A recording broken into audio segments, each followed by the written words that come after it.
Hey there, my name is Tom Anello, and I play and write music for the acoustic guitar.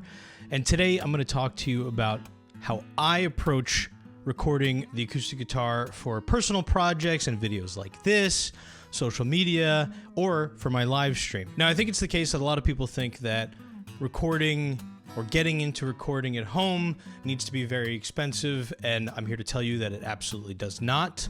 A few good pieces of gear can go a very long way in your sound quality for your video content for YouTube, or if you're recording a home album. While being able to record in a studio is amazing, and you can really control your sound, especially if you have an expert working with you. You can get a lot of great sound at home with some experimentation and some reasonably priced gear. The first thing I want to talk about is how I record all of my videos for Instagram. I started filming videos for Instagram a few years ago just for fun, and it turned into something that I never imagined, but the whole time, even up until now, I've kept my setup really simple. Here's the device I use to record all of my audio for Instagram and TikTok or Reddit or wherever. This nasty looking piece of gear right here is what I use for every single Instagram video. Every single one. This is a half-broken Zoom H4n. It's got two inputs on the back if you want to plug in external mics. One of them on mine does not work. It's covered in grease and grime, and I've dropped it and thrown it across the room, and little bits of plastic have broken off, but it sounds incredible. Check it out.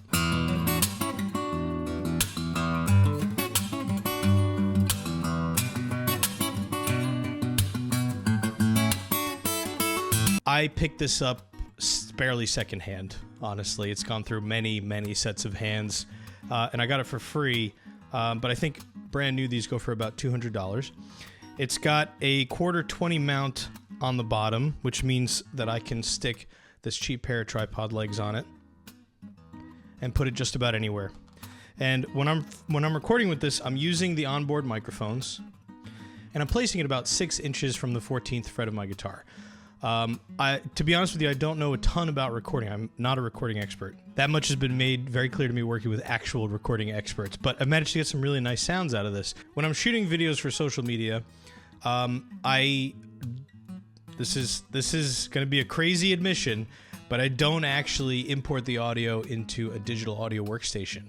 I edit it all in Adobe Premiere. I've found that the plugins in Premiere, mainly the compression, their reverb, and their EQ, do the trick. I just put those three things on there, mess with them a little bit until it sounds punchy enough for your cell phone, and then boom, all done. I keep that workflow very simple. If this particular example of the H4n has survived this long, I suspect that yours, with a little bit of actual care, will survive much longer. Now, when I go and record for videos like this, or when I'm live streaming, I prefer a different setup. I obviously have this mic for my talking here. This is just an SM57, which, by the way, excellent for recording guitar. If you're on a really tight budget, you can really make an SM57 work. Not long ago, thanks to Performer Magazine, I was able to get my hands on one of these. This is an AKG P420, and I use this for videos like this, and then for all of my live stream content. This is my guitar mic. Place this microphone, again, about 6 inches from the 14th fret of the guitar.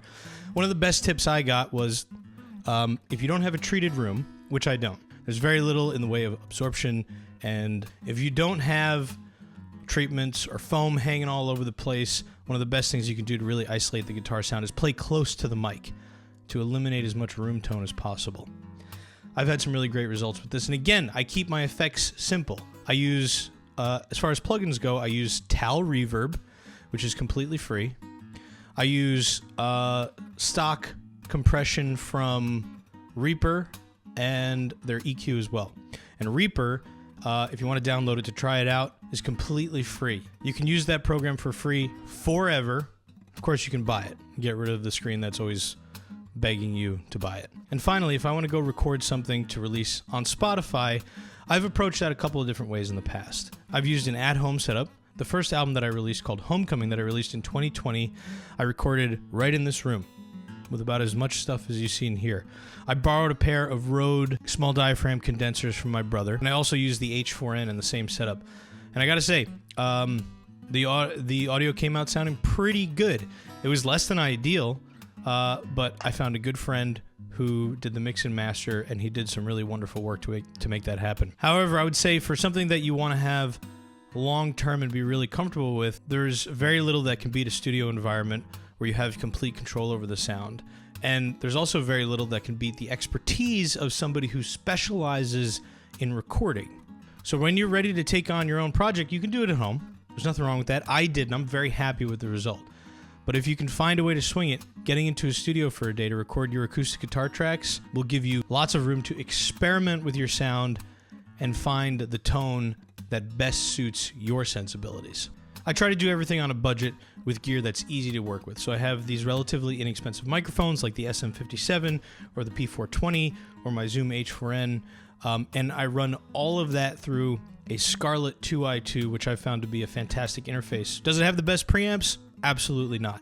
Does it do the trick for me? Yes. So I hope you found this video to be interesting, maybe a little enlightening. I'd like to thank Elixir Strings for making this video possible. They are my favorite string company, and I use their NanoWeb 8020 bronze. I use the light gauge. Been using these strings for years now, and I'm a massive fan. If you want to keep up with me and see the social media videos I was just talking about, you can at tom.in.boston on Instagram. And if you want to see me live, I stream guitar on Twitch 3 mornings a week at 9 a.m. at twitch.tv/TomInBoston. Thank you so much for watching.